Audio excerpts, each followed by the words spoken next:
المكتب التعاوني للدعوة والإرشاد وتوعية الجاليات بمحافظة بدر।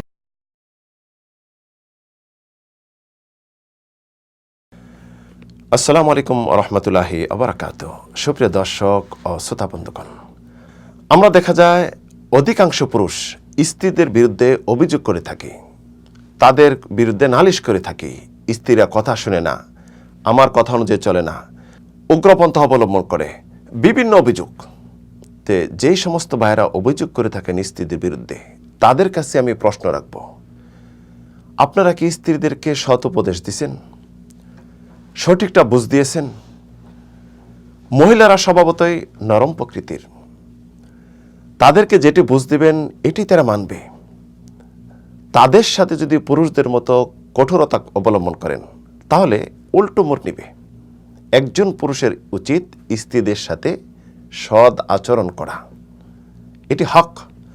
সুন্দর যেমন আচরণ করবেন এমনইভাবে তাদের সাথে নম্রতা অবলম্বন করা, তাদের প্রতি দয়া প্রদর্শন করা, আর তাদেরকে সৎ উপদেশ দেওয়া, এটি ইসলামের নির্দেশ। আপনি যদি আল্লাহ রাব্বুল আলামিনের আদেশ বাস্তবায়ন করেন, ইসলামের আদেশ বাস্তবায়ন করেন, স্ত্রীদের বিষয়ে যেটা আদেশ রয়েছে, তাহলে দেখবেন কোনো অভিযোগ থাকবে না স্ত্রীদের বিরুদ্ধে। সব সময় তাদের প্রশংসাই করবেন।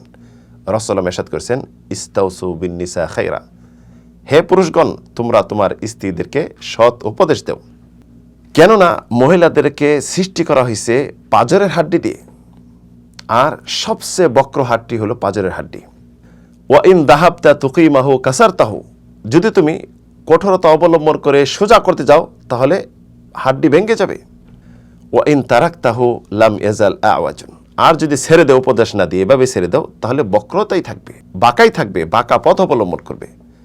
ওয়াস্তাউসু বিন-নিসা খায়রা, তোমরা তোমাদের স্ত্রীকে সৎ উপদেশ দাও।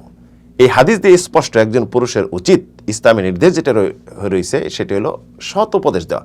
সৎ উপদেশ দেওয়া মানে কি? সর্বপ্রথম উপদেশ দিবে একজন মুসলিম হিসাবে ইসলামের উপর চলবে কিভাবে, আল্লাহর হুদুদ সীমারেখা সম্পর্কে, রাসূল সাল্লাল্লাহু আলাইহি ওয়াসাল্লাম আদর্শ তার স্ত্রীর সাথে যেমন বাস্তবায়ন করছেন সেগুলো বাস্তবায়ন সম্বন্ধে, নামাজ সম্পর্কে, রোজা সম্পর্কে, আরও নফল ইবাদত সম্পর্কে, এবং বিশেষ করে গুরুত্ব দিবে ইসলামের শিষ্টাচার এবং স্বামী স্ত্রীর যে দিকগুলি রয়েছে, ইসলামে কি দিক নির্দেশন দিয়েছে, এইগুলি বিষয়ে পরামর্শ দেবে।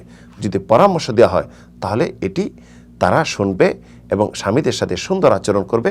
দেখা যাবে সংসারটি সুন্দর এবং সুখময় হবে, কোনো অভিযোগ থাকবে না। তাই আসুন আমরা রাসূলের এই সংক্ষিপ্ত হাদিসটি জীবনে গ্রহণ করি এবং স্ত্রীদের সাথে আমরা সুন্দর আচরণ করে তাদের থেকে সুন্দর ফল আশা করি। আল্লাহ রাব্বুল আলামিন তৌফিক দিন। আমিন, আল্লাহুম্মা আমিন।